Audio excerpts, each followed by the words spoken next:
सभी देव शक्तियों को मेरा प्रणाम। आज के हमारे स्वाध्याय का विषय है तनाव इस युग की बड़ी व्याधि।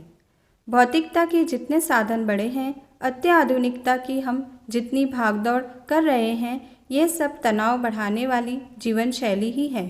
तभी तो आज उन्हीं देशों में मानसिक समस्याएं तथा मनोशारीरिक रोगों की संख्या बढ़ी हुई है, जहां विज्ञान ने खूब प्रगति की है।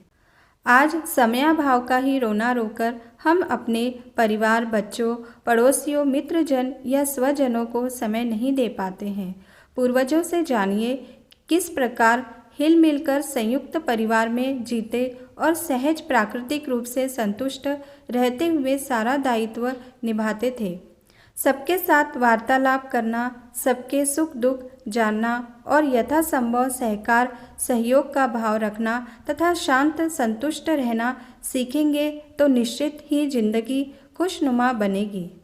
शारीरिक श्रम करते हैं, उन्हें मानसिक श्रम भी करना चाहिए, जिससे संतुलन स्थापित हो।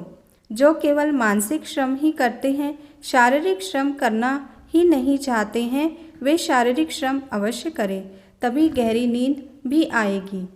केवल मानसिक श्रम से भी अनेक प्रकार की स्वास्थ्य समस्याएं जैसे अनिद्रा, तनाव, डिप्रेशन, माइग्रेन, कब्ज, उच्च रक्तचाप या निम्न रक्तचाप, मधुमेह, वायु दोष आदि जन्म लेते हैं। शारीरिक थकावट से मांसपेशियों में लैक्टिक एसिड तथा कार्बन डाइऑक्साइड बढ़ जाता है।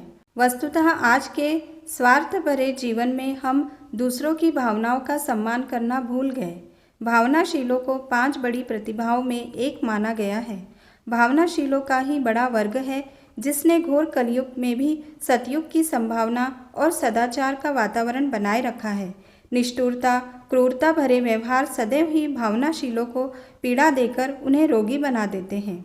अतः परस्पर आत्मीयता, इंसानियत रहेगी तो वसुधैव कुटुंबकम तथा आत्मवत् सर्वभूतेषु का दिव्य आदर्श जो परम पूज्य गुरुदेव ने सिखाया है, वह जीवंत बना रहेगा तथा नवयुग के जीने की प्रबल संभावना होगी।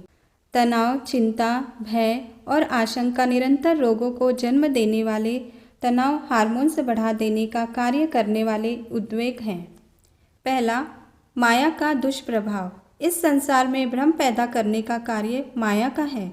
माया भ्रमित कर पथिक को भटका देती है। मानवीय अशांति का एक कारण यह भी है कि हमने यह मान लिया है कि धन ही सुख का मूल है।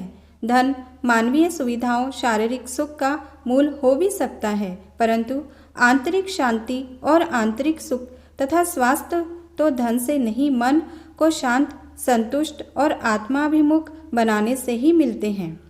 दूसरा, अनावश्यक उद्वेग तथा हड़बड़ी। अत्यधिक भागदौड़ एवं जल्दबाजी में मन संस्थान पर ही नहीं, शारीरिक अनैच्छिक क्रियाओं पर भी बड़ा दुष्प्रभाव पड़ता है। तीसरा, अनियंत्रित इच्छाएं। अनेक प्रकार की आशाएं, अपेक्षाएं और इच्छाएं जिनका वास्तविक जीवन में अंतर होने के कारण उत्पन्न होने वाले क्षोभ से तनाव बढ़ता है। चौथा, प्रतिस्पर्धा। सुविधा की दौड़ में दूसरों से पिछड़ जाने की मनसिंचता और ईर्ष्या तथा दूसरों से अपनी तुलना करने से तनाव होता है। तनाव का हल, अपनी अनियंत्रित इच्छाओं पर नियंत्रण। गोधन, गजधन, बाजधन और रतन धन खान, जब आवे संतोष धन, सब धन धूरी समान। आशय ये है कि संतोष रूपी धन के आगे समस्त प्रकार के धन निरर्थक है, अतः हमें संतोष रखना होगा। मानस में भी नवधा भक्ति के अंतर्गत भी संतोष को 8वीं भक्ति बताया है। मन की शांति के लिए योग, ध्यान, प्राणायाम, ईश्वर उपासना, स्वाध्याय एवं सत्संग, प्रकृति से निकटता के अवलंबन की जरूरत है।